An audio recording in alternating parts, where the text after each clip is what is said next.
Hello everybody, BeMetalways here. Welcome to the last post of 2022, and it's my top 20 metal albums of 2022. Let's get right into it with arch enemy Deceivers. In terms of marketing and promotion, band and label went all in with Deceiver. It's understandable, they have a superstar lineup, a charismatic frontwoman, good songs, and a rich discography. And as we all know, headliners are needed, so Century Media did not save money on their budget here. A fantastic production, a whopping 6 music videos, so more than half of the album, and a long pre-promotion of the album starting back in October 21 with their first single, Deceiver, which is one of the best songs on the album. Overall, I like the results. It's their strongest album with Alicia and a very good one. Number 19, Michael Romeo with War of the Worlds Part 2. As in Part 1, War of the Worlds Part 2 features a lot of super heavy cinematic music and obviously lots of guitars to impress any seasoned guitar player or prog metal fan. Musicianship is superb, and the new singer Dino brought a lot of power to this album. The arrangements on this album are great, there's a lot happening here, and the symphonic parts are truly impressive. A very good album, recommended to Symphony X fans, prog metal in general, and certainly if you like Part 1. Number 18, Slipknot The End so far. Another one I didn't review on this channel, but I did spend some time with it, and I think it's a pretty good one. It's different, experimental, but also heavy and full of future live favorites. It didn't seem to have scored many points with different reviewers and magazines, but I dug it. It's worth the time, and it's Slipknot. You know what you're getting it. Number 17, Evergrey, A Heartless Portrait, The Orphean Testament. Less than a year after the previous record, Evergrey delivered one of their strongest albums in years. It can even become my favorite. The album flows greatly, and I could sense it be hooked on it after the first listen. And since then, it only grew on me. An overwhelming journey through this progressive heaviness and searing emotionally. It's repeated, accented by sonic, melancholic, and gripping lyrics. There's a lot of heaviness in this album, but masterly combined with melancholy and slower moments. Besides, it's very catchy and musically, featuring strong riffs and solos. Very good album, a progressive metal lesson without overdoing it. Number 16, Avantasia, A Paranormal Evening with the Moonflower Society. Whatever that means, overall, it's another very good symphonic power metal album from Avantasia. There are no surprises really, but it's fun, well written, and executed. To me, all songs but one are good to very good. The guest singers have all delivered great performances, and the addition of Floor Jansen and Ralph Skippers was a spot-on addition to the lineup. All in all, very good album. Anyone who enjoyed the last 4 albums or so will like this one, and any prog metal fan or power metal fan should give it a try. Number 15, Creator Hate über alles. This is their 15th studio album and remarkably consistent with the previous records. Aggressive German thrash metal, well written, produced, executed from start to finish. It doesn't bring a lot of new things to the table other than the song Midnight Sun featuring a guest female singer, but it's damn good, where there are no weak songs.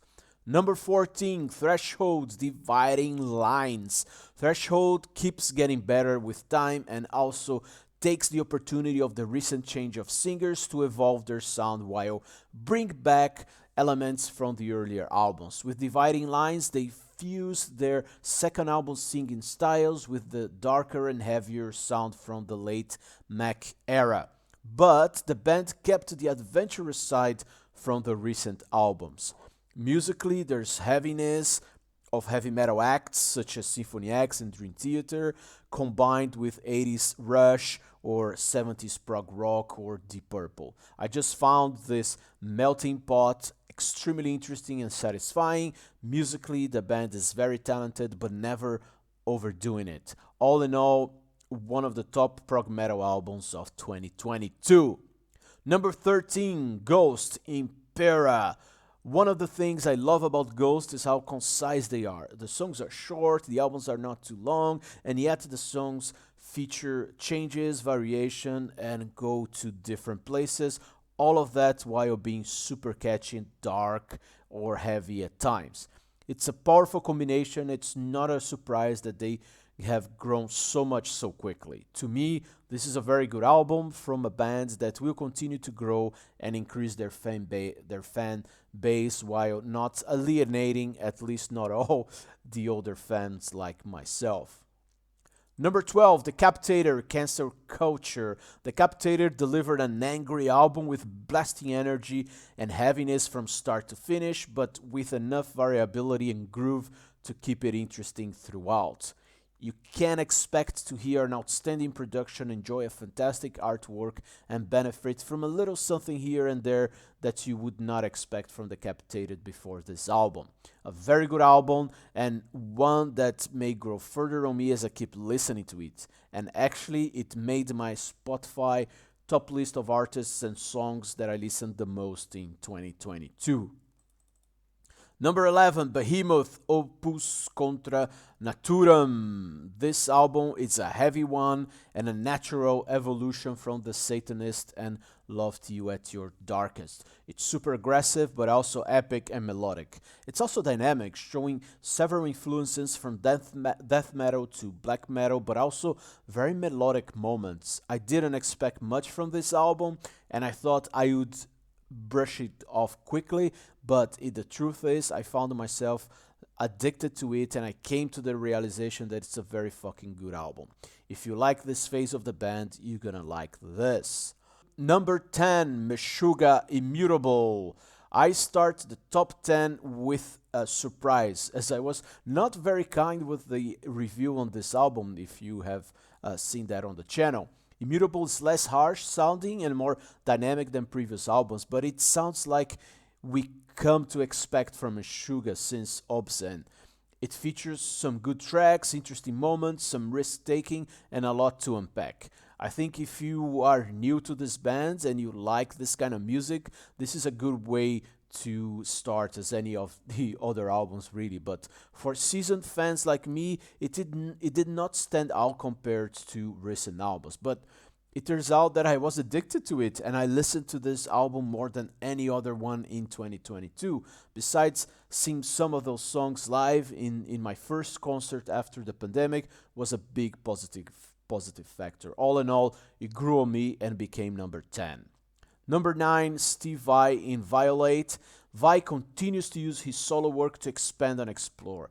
He has been continuously challenging notions of traditional guitar playing and composition, even at the age of 60, and having accomplished already so much in his career. With Violate, he has done it again. Not only he reimagined the instrument itself with the Hydra, but also this time around, Vai quite literally invented a new guitar playing technique. And those are just two examples of the so many things he did and exploring this album. Besides all of that, the music is fun, entertaining to listen to, so I can only say it's a very good album and the guitar album of the year. Number 8, Cult of Luna, The Long Road North. Cult of Luna have been very productive in the last few years. The emotions and dedication of the band in those albums is undeniable. The lack of fixed structures and templates gives this album an open and honest artistic vibe. The music takes you to different places, from super heavy screams to beautiful melodies, melancholic moments, and ambient soundscapes. All this combined really appeals to me, and I like this album a lot. Another very good album. Number 7, Dark Funeral, We Are the Apocalypse. I came to this album with no expectations, and I'm now surprised how much I enjoyed it. It's nothing new or innovative, but it's damn good straightforward black metal with that black and roll flavor at times. But most importantly, for a black metal album, it's also really dynamic with variability and not just tremolo picking guitars and blast beats. It's well written, performed, and produced. In sum, a very good black metal album, the best of 2022. Number 6, Blind Guardian, The God Machine. Blind Guardian revisits their early heavy and raw sound with The God Machine. A straightforward, mostly fast tempo and heavy album with minimal orchestrations and, as expected, great hooks, melodies, and big choruses. If you know the early work of the band, there is nothing new here. It's a natural reaction to previous albums and sets the scene for maybe taking some more risks in the next albums. For now, this is a very good album and a certain success among longtime fans like myself. Number 5, Porcupine Tree Closure Continuation.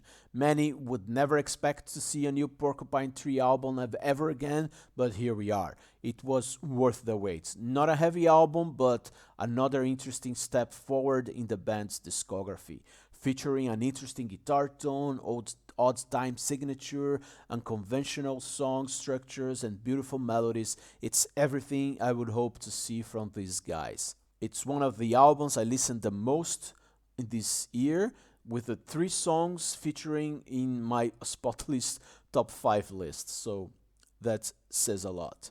Number 4, Machine Head of Kingdom and Crown. Especially compared to Catharsis, of Kingdom and Crown is a heavier and more technical album. It builds from their roots, especially Burn My Eyes and The Blackening, while paying homage to Bay Area thrash metal, especially Exodus. To me, it's a return to form and their best album since Unto the Locust, which I liked a lot. We get sick riffs and those sick harmonics. It's nice that Flynn also leveraged the writing skills of the new members in the band.